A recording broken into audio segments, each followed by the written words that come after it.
Tout ce qui vient dessus et tout ce qui contient les cieux nous doit opérer dessus. Toute domination visible, invisible, toute puissance visible, invisible, toute souveraineté visible, invisible et toute autorité visible, invisible dans les cieux n'a été remis que à la parole de Dieu.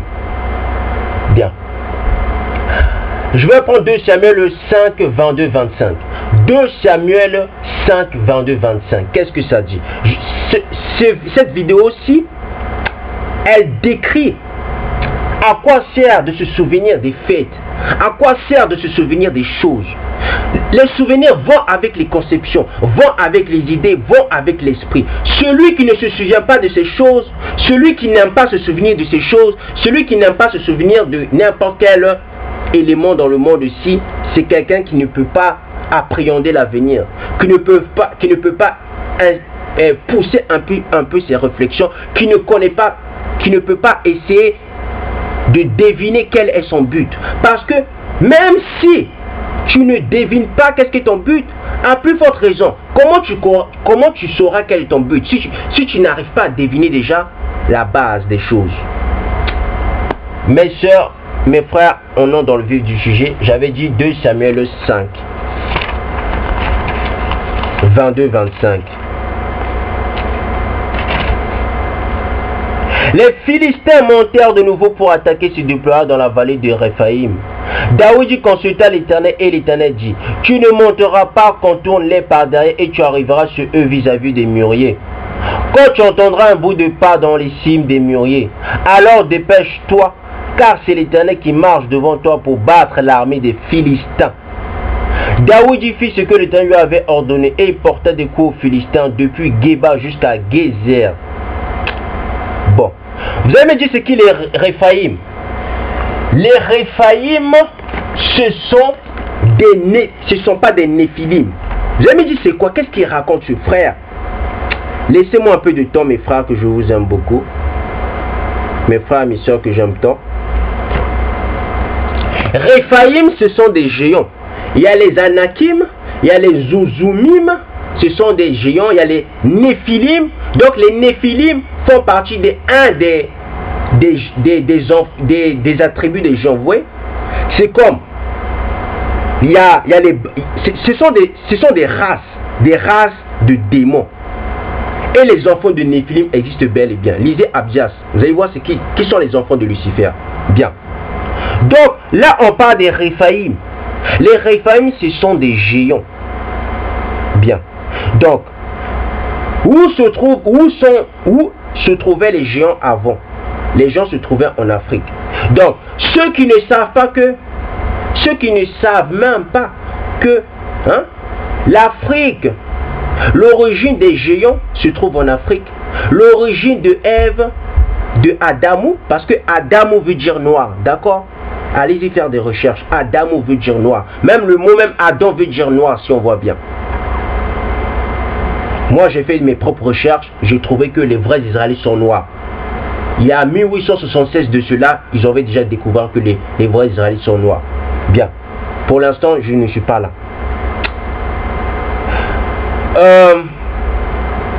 Dans ce passage-ci, on a bien vu que les Philistins aussi,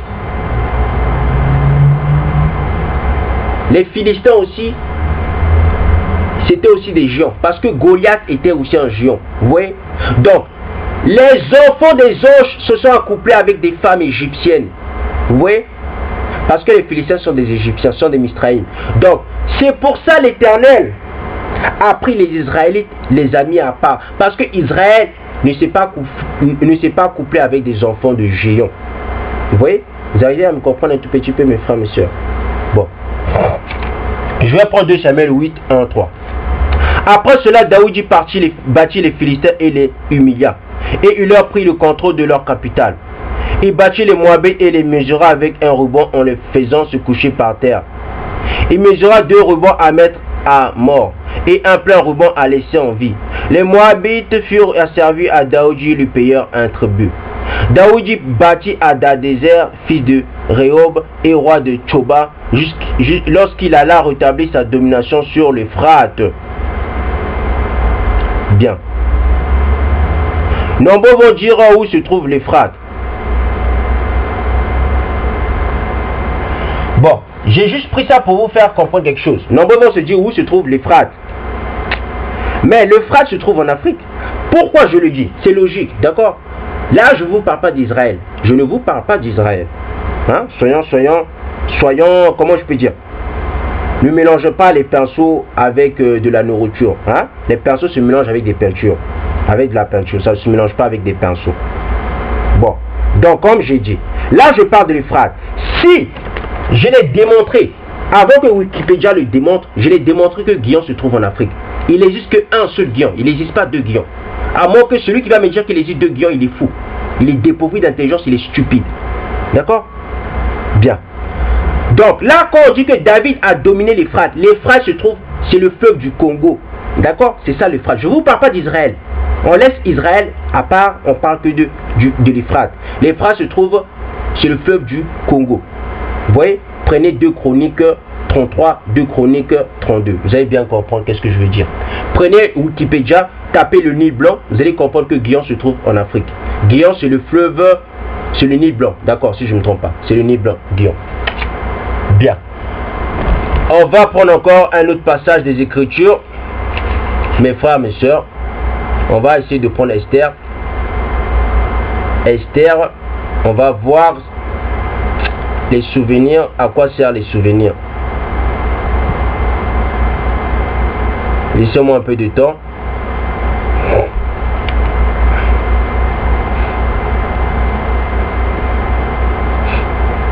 Bon, Esther, je vais le prendre après. Je vais prendre encore un autre passage. Je vais prendre 2 Chroniques. On va prendre 2 Chroniques. On va aller plus rapide. 2 Chroniques.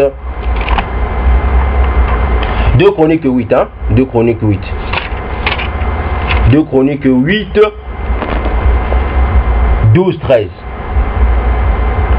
Salomon offrit de l'or des holocaustes à l'Éternel sur l'autel de l'Éternel qu'il avait construit devant le portique. Il offrait ce qui était prescrit par Masa pour chaque jour, pour les Shabbats, pour les débuts de mois et pour les fêtes, 3 fois par année, lors de la fête des pains sans levain, de la fête des semaines et de la fête des tentes. Bien. On dit les Shabbats pour les débuts de mois et pour les fêtes, 3 fois par an. Donc là, on parle des fêtes. Les Shabbats, ce sont des fêtes aussi. D'accord? Parce qu'il existe des Shabbats au début du mois et 3 fois par année. La fête des pains sans levain, c'est un Shabbat. La fête des semaines et la fête des tentes, c'est un Shabbat. Toutes les fêtes qui sont dans la loi, ce sont des Shabbats. Vous comprenez mes frères? Bien. Donc, je vais prendre encore un autre passage des Écritures. 2 Chroniques 2. 2 Chroniques 2, 1, 4. Salomon compta 70 000 hommes pour porter des fardeaux, 80 000 pour tailler les pierres dans la montagne et 3 000 pour les surveiller. Salomon va dire à Hiram, roi de Tyr, agis envers moi comme tu l'as fait pour mon père Daoudi, à qui tu as envoyé des cèdres afin qu'il se construise une maison d'habitation. Je veux construire une maison en l'honneur de l'Éternel, mon Zambi, et la lui consacrer pour brûler devant lui le parfum odoriférant, pour présenter continuellement les pains consacrés, pour offrir les holocaustes du matin et du soir, ainsi que des Shabbats, des débuts de mois et des fêtes de l'Éternel. Notre Nzambi, c'est une règle perpétuelle pour Israël. Le temple que je veux construire doit être grand, car notre Nzambi est plus grand que tous les dieux. Bien. Donc, on a vu que les Shabbats symbolisent, pas symbolisent, parce que je ne vais pas dire ce que ça symbolise. Les Shabbats, ce sont les fêtes de début de mois. Donc, vous comprenez? Donc, il y a des fêtes dans le début. J'avais dit dans une vidéo qu'il y avait des fêtes. Chaque mois, il y a des fêtes chez le peuple bantou. Les peuples bantou, quand ils vont revenir au père, parce que le peuple bantou, c'est tous quoi? Ils aiment beaucoup les fêtes. Ils aiment aller dans les boîtes, non? Les femmes bantou, ils aiment aller dans les boîtes, non? Les hommes bantou, ils aiment aller dans les boîtes, non? Les boîtes, c'est satanique. Après, je ne dis pas de ne pas aller dans les boîtes. Vous pouvez aller dans les boîtes. Je ne suis pas votre père, je ne suis pas votre mère, je suis que votre frère. Je vous dis que la vérité. Vous prenez pas la vérité. Moi, je suis que un porteur de vérité. D'accord? Donc, vous voyez que chaque mois chez les Bantous, il y a des fêtes. Quel est le pays dans le monde où chaque mois il y a des fêtes? Vous n'allez pas trouver ça? Bien. Ça s'appelle le paradis sur terre. le peuple bantou, avant qu'on leur mette en esclavage, avant qu'ils deviennent des idolâtres, c'était le paradis sur terre. L'endroit où ils vivaient, c'était le paradis sur terre. Chaque mois, il y avait des fêtes. Regardez, c'est pas moi qui dis, des Shabbats, des débuts de mois et des fêtes de l'Éternel. Notre Zambé, c'est une règle perpétuelle pour Israël. Donc, le Shabbat des débuts de mois. Donc, les Shabbats aussi représentent des fêtes, n'est-ce pas? Donc, il y avait des fêtes du début du mois. Après, je ne sais pas c'est quoi. Je ne sais pas c'est quelle fête. Je ne suis pas là-bas. Je vous explique seulement les choses. Je ne suis pas allé en profondeur. Je n'ai pas approfondi mes recherches. Vous comprenez, mes frères, mes soeurs? Bien. Je vais prendre Psaume 78. Psaume 78. On va prendre Psaume 78. 1-10. Psaume 78, 1-10. Mon peuple écoute mes instructions, prête l'oreille aux paroles de ma bouche. J'ouvre la bouche pour parler en parabole. J'annonce la sagesse du passé. Les anciens des temps, je ne vous parle pas, je vous parle des anciens des temps. Les anciens des temps, ce sont des gens qui connaissent le passé spirituel. Vous allez me dire, mais qu'est-ce qu'elle raconte? Bien sûr, ils connaissent le passé même du monde de l'âme. C'est pour ça qu'on les appelle les anciens des temps. Parce que au début de la création, ce sont les premières créatures que l'Éternel a créées dans les cieux des cieux, les anciens des temps. Donc, quand on parle des anciens des temps, ce sont les gens qui connaissent les anciens jours. Vous voyez? C'est pour ça qu'on les appelle les anciens des jours. Parce qu'ils connaissent. C'est pour ça qu'on l'appelle l'ancien des jours. Parce qu'il connaît l'ancien jour. L'ancien jour de quoi? Mais du monde spirituel. Vous comprenez? Parce que le monde spirituel, il existe depuis des milliards, je ne sais pas quel milliards. D'accord? Ce que nous avons entendu, ce que nous savons, ce que nos pères nous ont raconté, nous ne le cacherons pas à leurs enfants. Donc, vous voyez? Donc, il ne faut pas cacher les choses à vos enfants. Moi, je ne vous cache pas les choses. Tout ce qui est écrit dans les Écritures, si l'Éternel me donne l'esprit de sagesse, je vous dis tout. Mais je ne vous dis pas des choses qui n'ont rien à voir avec les cieux des cieux. Vous comprenez? Même Paul, il disait pas des choses. Paul ne disait même pas des choses même. Paul ne disait même pas des choses même qui ont lieu même avec les cieux des cieux. Il disait que les choses qui ont lieu même avec les 7 cieux seulement. Vous voyez? Or moi, je vous dis plein de choses qui vous dépassent. Bien? Bon, je termine. Nous redirons à la génération future les louanges de l'Éternel, sa puissance et les merveilles qu'il a accomplies. Il a établi un témoignage en Yacouba. Il a mis une loi en Israël. Il a ordonné à nos ancêtres de l'enseigner à leurs enfants. Donc vous voyez, on dit qu'il a mis une loi. Il a mis une loi. Il a mis une loi chez les Israélites, chez les Bantous. Vous voyez, il n'a pas mis une loi chez les chrétiens. Non. Arrêtez de mentir. D'accord, je poursuis. Nous redirons à la génération future les louanges de l'Éternel, sa puissance et les merveilles qu'il a accompli. Il a établi un témoignage à Yacouba. Donc c'est quoi le témoignage? C'est lui qui témoigne. Il témoigne toujours avec la loi. Vous me comprenez? Je répète. Celui qui témoigne, il témoigne toujours avec la loi. On témoigne toujours. Donc les 144 000, ils vont témoigner quoi avec quoi? Avec la loi.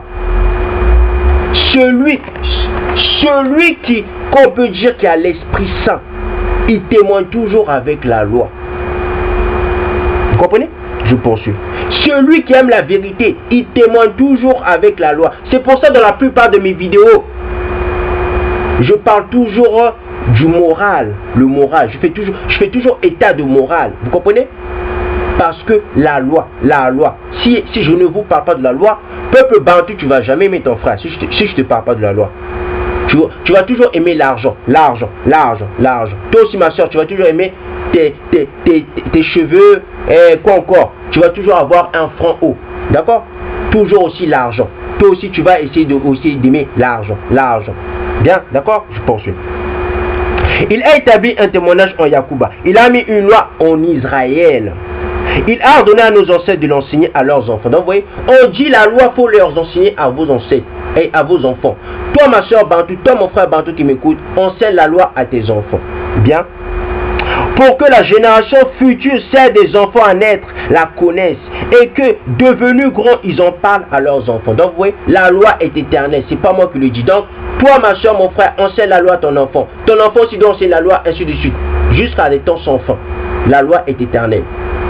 Ainsi, ils mettraient leur confiance en Nzambi. Ils n'oublieront pas la manière d'agir de Nzambi et respecteraient ses commandements. Donc, vous comprenez, ça sert à quoi les souvenirs?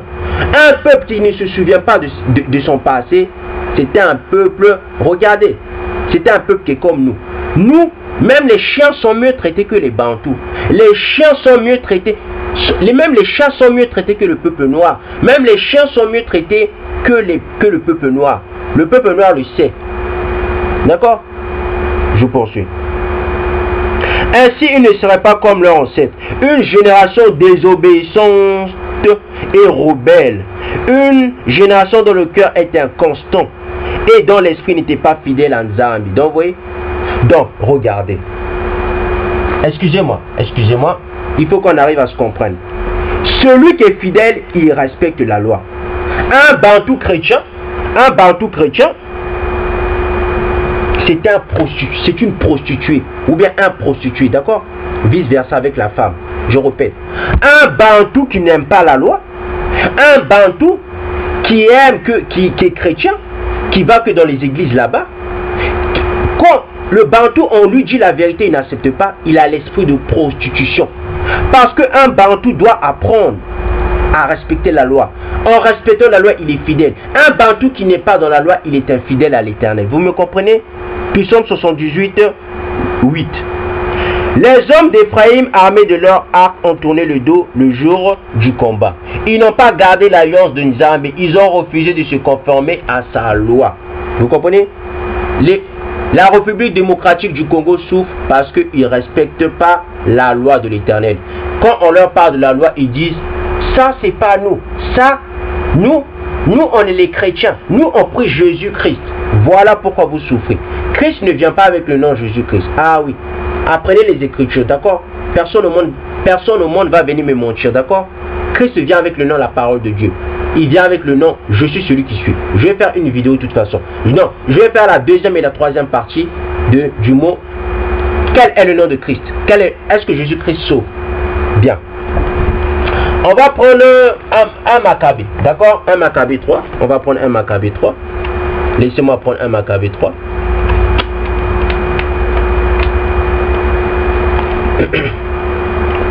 Un Maccabée 3. 27, 37. 27, 37.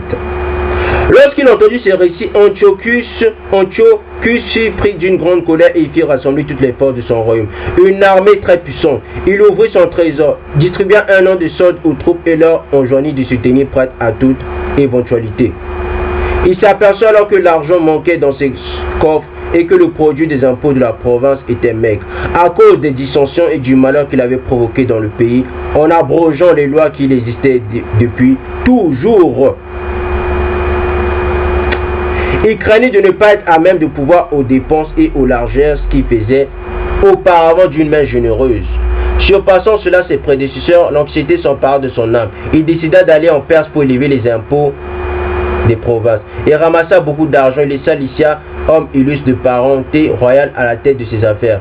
Depuis l'Euphrates jusqu'aux confins de l'Égypte, il le chargea de l'éducation de son fils Antiochus. Jusqu'à son retour, il lui confia la moitié des troupes et les éléphants.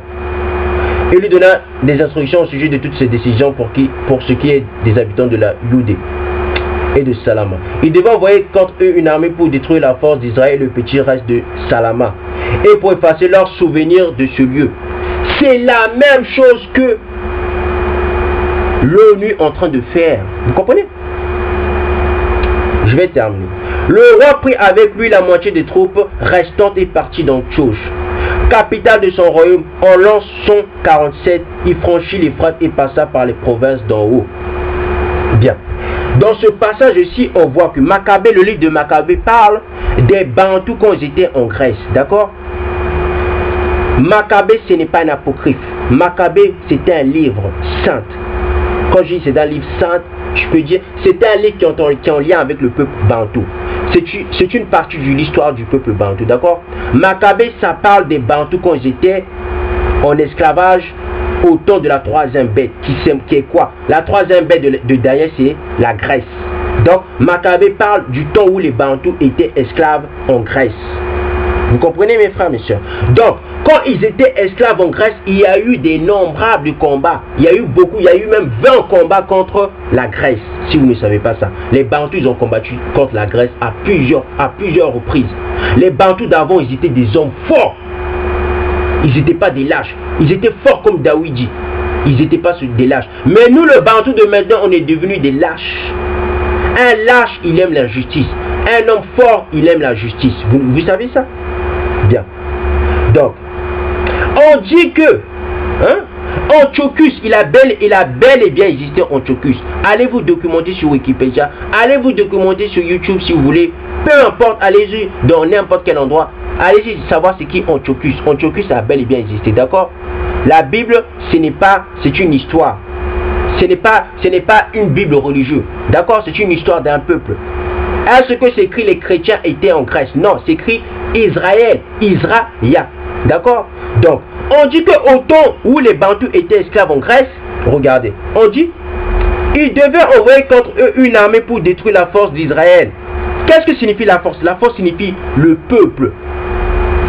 La force, quand on parle du mot la force dans le monde matériel, quand on dit la force d'un peuple, c'est le nombre de peuples, c'est le nombre de populations que le peuple a. Oui? Donc on dit, pour détruire la force d'Israël et le petit reste de Salama, et pour effacer leur souvenir de ce lieu. Donc vous voyez, à chaque instant, à chaque guerre que les Babyloniens, les ennemis de l'Éternel, de Christ font, ou les ennemis des Bantous, à chaque guerre qu'ils font, c'est pour effacer vos souvenirs. Si jusqu'en 2031, si toi, peuple Bantou, tu ne te réveilles pas, bon, c'est grave, hein. Il faut te réveiller parce qu'ils veulent vous détruire définitivement. Parce que ce qui a été avant, c'est ce qui est. Ça a toujours été comme ça, vous comprenez? Quand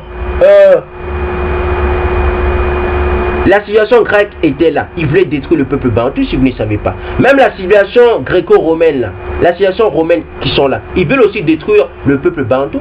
Parce que ce qui a été avant, c'est ce qui est. Ça ne change pas. Bien. Je vais prendre un Maccabée 3. 46-60, d'accord? 46-60. Ils se rassemblaient et vers Masfa, en face de Salama, car il y avait eu jadis à Masfa un lieu de prière pour les Bantous. Ils jeûnèrent ce jour-là, s'enveloppèrent de sacs et la tête couverte de sang, ils déchirèrent leurs vêtements. Ils déroulèrent le livre de la loi pour lire ce que les païens demandaient au simulacre de leur faux dieu. Ils apportaient les habits sacerdotaux, les prémices et les dîmes. Ils firent paraître les Nazaréens qui avaient accompli les jours de leur vœu. Ils élevèrent la voix vers le ciel en disant: que faire de ces gens-là et où les emmener? Ton lieu saint a été pétiné, profané. Tes prêtres sont dans le deuil et l'illumination et l'humiliation. Est-ce que vous connaissez Judas Maccabée? Lisez bien Judas Maccabée, c'était un Bakongo. C'est l'un des, c'est même, je peux dire même, c'est le Bakongo le plus puissant de l'histoire. Judas Maccabée, en ce qui concerne la guerre. Et voici que les nations se sont liguées contre nous afin de nous faire disparaître. Toi, tu connais leur dessein à notre égard. Comment pourrons-nous résister en face d'elles si tu ne viens pas à notre secours? Ils sonnèrent ensuite de la trompette et posèrent de grands cris. Après cela, Juda établit des chefs du peuple, chefs de milliers, de centaines, de cinquantaines, de dizaines, à ceux qui bâtissaient leur maison ou qui venaient de se fiancer, de planter une vigne ou qui avaient peur. Il dit de s'en retourner chez eux conformément à la loi. L'armée se mit alors en marche et vint camper au sud d'Emmaüs. Équipez-vous, dit Judas, comportez-vous en brave et tenez-vous prêts à combattre demain ces nations rassemblées pour notre ruine et celle de notre sanctuaire, car il vaut mieux pour nous mourir au combat que de voir les malheurs de notre nation et de notre lieu saint. La volonté céleste sera accomplie. D'accord? Bien. Dans ce passage, on a vu que nos parents Bakongo, parce que Judas Maccabée c'était un Bakongo. Donc quand il y avait eu la séparation du royaume du sud et du royaume du nord, il n'y avait plus du royaume du nord, il n'y avait que nous les juifs. Les Juifs, c'était composé de quoi? Du royaume c'était composé des Bamileke, les Bassa, donc du royaume de Juda. C'était composé des Bakongo qui sont les Lévites, et c'était composé de la tribu de Benjamin. Je peux dire du Gabon. D'accord, mes frères gabonais, les Bantous frères, les Bantous gabonais. Donc, en ce temps-là, la tribu de Juda, dans Maccabée, je ne sais pas ils étaient où, mais c'était la tribu des Lévites qui combattaient. Vous allez me dire, mais comment ça se fait les Lévites combattent? Bien sûr, les Lévites sont des guerriers aussi. Dans les Lévites, il y avait 3 tribus, non? Il y avait la tribu des Lari, il y avait les autres tribus. Ils étaient 3. Mais, il y avait une tribu qui était prête. Eux, ils ne combattaient pas. Mais les deux autres tribus des Bakongo, c'était des guerriers, si vous ne savez pas. Donc, Juda Maccabée, il fait partie de l'histoire des Bakongo. Il fait partie le plus puissant de tous les guerriers des Bakongo, des Lévites. Vous comprenez? Je ne vous parle pas en puissance, non. Moïse est le plus puissant de tous les prophètes. D'accord? En puissance et en sagesse. Je ne vous parle pas de ça. Je vous parle en matière de guerre. Juda Maccabée, il est le plus puissant de tous les Bakongo. En guerre. Bien. Bon. Donc, on va prendre encore d'autres passages des Écritures. On va prendre d'autres passages des Écritures. On va prendre d'autres passages. Bien. Parce que je ne ferai plus une autre vidéo concernant ça, excusez-moi. Je vais vous donner déjà les passages bibliques, d'accord? À quoi sert de se souvenir des fêtes? Les passages bibliques, c'est quoi? C'est Deutéronome 32, 21, 40. Juge 2, 6, 13. 1 Samuel 3, 10, 13. 2 Samuel 5, 22, 25. 2 Samuel 8, 1, 3. Ou bien enlever 2 Samuel 8, 1, 3, enlever ça. On le vit même 2 Samuel 5, 22, 25. Excusez-moi, enlever ces deux versets. Excusez-moi, ces deux versets. Esther 9, 21, 28. 2 Chroniques 8, 12, 13. 2 Chroniques 2, 1, 4. Psaume 78, 1, 10. 1 Maccabée 3, 27, 37. 1 Maccabée 3, 46, 60. Voilà les passages qui parlent des souvenirs. À quoi servent les souvenirs? Maintenant, Exode 12, 1, 19. Exode 12, 43, 51. Exode 13, 1, 10. Exode 23, 10, 12. Exode 23, 14, 19. Exode 30, 11, 16. Exode 34, 18, 26. Josué 4, 1, 10. Josué 4, 19, 24. Deutéronome 4, 7, 10. Deutéronome 4, 37, 40. Deutéronome 6, 1, 25. Deutéronome 7, 16, 19. Deutéronome 11, 18, 25. Ça se fait, je ne vous ai pas tout donné. Mais j'ai pas eu le temps de prendre encore d'autres feuilles, de pêcher d'autres feuilles. Parce que je vous ai dit, il y a beaucoup de thèmes que j'ai fait. Cette année, je ne pourrais pas le faire parce que j'ai des problèmes familiaux. J'ai des devoirs familiaux à exercer. Si j'arrive à avoir le temps cette année, je ferai d'autres vidéos en décembre. D'accord? Je ne vous oublie pas, mes frères. Je vous dirai tous les thèmes de la Bible. D'accord? Bien. Je vais prendre Josué 4. Josué 4. Josué 4. Josué 4 en 10. Bon, je l'avais déjà lu, je pense. Hein. Josué 4 en 10, d'accord? Qu'est-ce que ça dit? Ça parle du chiffre 12. Hein? Josué 4 en 10. Ça parle du chiffre 12. Bien. Laissez-moi, je vais prendre ça, on va voir. Josué 4 en 10. Après, je pense que je vais m'arrêter là. Hein? Je vais m'arrêter là. Je vais prendre d'autres passages des Écritures. Bon, ça dit quoi? Lorsque toute la nation finit de passer le Jourdain, l'Éternel dit à Josué, prenez 12 hommes parmi le peuple, un de chaque tribu. Donnez-leur ce ordre, retirez d'ici, du milieu du Jourdain, là où les prêtres se seront arrêtés de pied ferme. 12 pierres. Les 12 pierres représentent les 12 tribus d'Israël. Ça représente les 12 pierres qu'on voit dans Apocalypse 21. Que vous emporterez avec vous et que vous déposerez à l'endroit où vous passerez cette nuit. Josué appela les 12 hommes qui choisit parmi les Israélites, un de chaque tribu. Il leur dit, passez devant l'arche de l'Éternel. votre Nzambi au milieu du Jourdain et que chacun de vous charge une pierre sur son épaule, selon le nombre des tribus d'Israélites. Hein, selon le nombre des tribus israélites. Hein, Israël. Afin que cela soit un signe au milieu de vous. Vous comprenez? Donc on dit quoi? Le chiffre 12 représente un signe au milieu du peuple élu. Donc, les chrétiens qui disent que l'Apocalypse 21 c'est pour les chrétiens, c'est faux. Parce que le chiffre 12 représente un signe. Ça représente c'est scellé. C'est scellé. D'accord? Donc, homme bantou, femme bantou, réveille-toi. Sors des églises. Matthieu 16, Matthieu 18.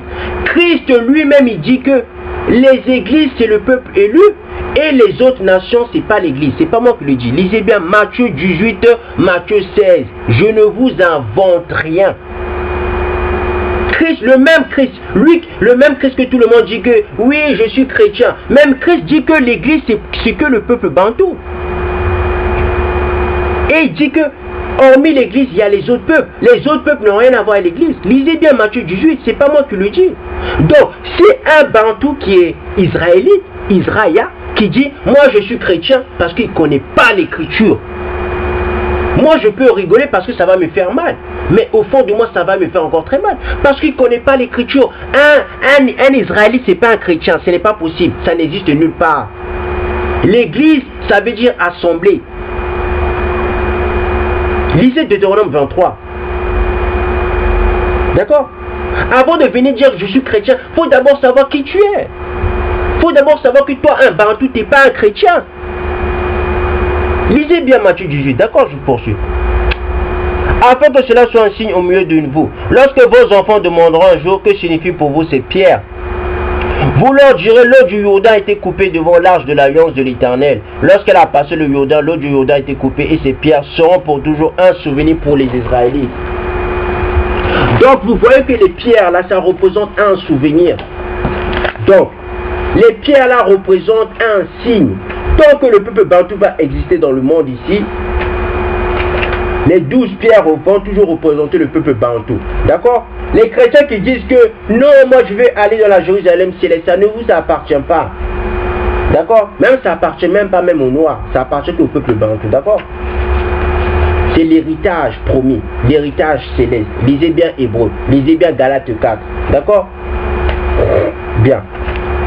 Maintenant, qu'est-ce que je peux dire? Un homme bantou, si je me marie avec une égyptienne, son enfant sera un bantou. Un homme bantou, si je me marie avec d'autres femmes, son enfant ne sera pas un bantou. Je vous le dis afin que vous le sachiez. D'accord? Bien. Maintenant, une femme bantou qui se marie avec un égyptien, son enfant sera égyptien. Je répète, d'accord? Est-ce que vous arrivez à me comprendre? Une femme bantou qui se marie avec un égyptien, on sait tous que les égyptiens sont noirs, d'accord? Si se marie avec un Westaf, d'accord? Avec un Ivoirien, si je peux dire, parce que 30% ou bien 25% de la Côte d'Ivoire, ce sont des bantous, d'accord? Il y a des Ashanti là-bas et il y a la tribu de Dan qui se trouve en Côte d'Ivoire, ce sont des bantous. Mais je ne parle pas des bantous, je parle des Ivoiriens qui se sont des Égyptiens, des Philistins, d'accord? Bien. Donc, une femme bantou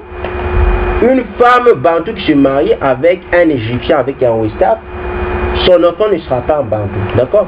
Femme bantou, il faut que tu le saches, dès maintenant. Parce que je suis obligé de vous dire, parce que si je ne vous dis pas ça, je suis un menteur, je suis un moqueur, d'accord? Je vous aime beaucoup, donc je suis obligé de vous le dire, d'accord? L'amour là, l'amour ce n'est pas... L'amour, quand tu aimes quelqu'un, c'est naturel, d'accord? L'amour c'est naturel, donc l'amour c'est passionné. Bien. Donc je vous aime beaucoup, le peuple bantou. Donc, est-ce que vous arrivez à me comprendre? Donc, une femme bantou qui se marie avec un Égyptien, toi femme bantou, sache que ton héritage, ton enfant ne sera pas un bantou. Donc son héritage céleste, tu n'auras pas d'héritage céleste, d'accord? Femme bantou. Ok? Tu arrives à me comprendre, femme bantou? Bien. Maintenant, une femme bantou qui se marie avec des étrangers qui n'ont rien à voir avec le peuple bantou, sache que tes enfants aussi La Jérusalem céleste, ça ne leur appartient pas. Je vous le dis pour ne pas qu'un jour, vous tombez de haut. D'accord? Mais les enfants que vous mettez au monde, moi je suis un Bantou, je ne suis pas... Moi je sais qu'est-ce que ça veut faire, qu'est-ce que ça veut dire. Les enfants que vous mettez au monde, ne les rejetez pas, d'accord? Faut pas les rejeter. Vous ne savez pas que vous étiez le peuple élu, d'accord? Vous avez fait des dégâts.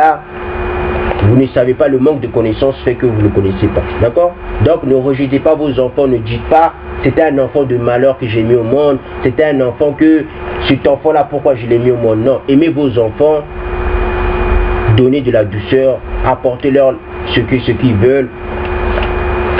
Prenez le rôle que votre mère avait eu pour vous. D'accord mes frères, mes soeurs Bantou et mes frères Bantou vous aussi. Même si mes frères Bantou vous avez eu des femmes étrangères, ne rejetez pas vos enfants parce que vous ne savez pas que vous étiez le peuple élu. D'accord? Moi j'ai des frères, j'ai des nièces métisses, je ne les rejette pas. Je sais que ce n'est pas de leur faute. Et mon frère aussi ne savait pas que c'est un Israélite. D'accord? Bien. Donc c'était ça que je voulais vous donner. Ne croyez pas que quand j'ai fait des vidéos qui parlent du métissage, quand j'ai dit que le métissage c'est une abomination, ne croyez pas que j'aime pas les métis. Je ne suis pas un haineux, d'accord? Je ne haïs personne, mais j'aime la justice. Parce que là, moi je suis un homme fort. Quand je suis un homme fort, j'aime le Bantou, j'aime la population Bantou, j'aime mes frères. Celui qui a de l'amour, c'est un homme fort. Celui qui n'a pas l'amour vis-à-vis de son frère, c'est un lâche. Il n'est pas fort, c'est un faible. Il aime l'injustice. Vous comprenez? Moi, je veux la justice, mais je ne haïs pas les métissages, d'accord? Ces enfants-là sont venus comme ça, vous ne savez pas, ce qui a été fait, a été fait. Bien, donc voilà le message que je voulais dire. Je donne beaucoup de messages dans les vidéos. Ne croyez pas que ce sont des conseils. Ce ne sont pas des conseils. Vous ne m'avez pas demandé des conseils, donc je ne vous donne pas des conseils. Ce sont des messages afin que vous ne tombez pas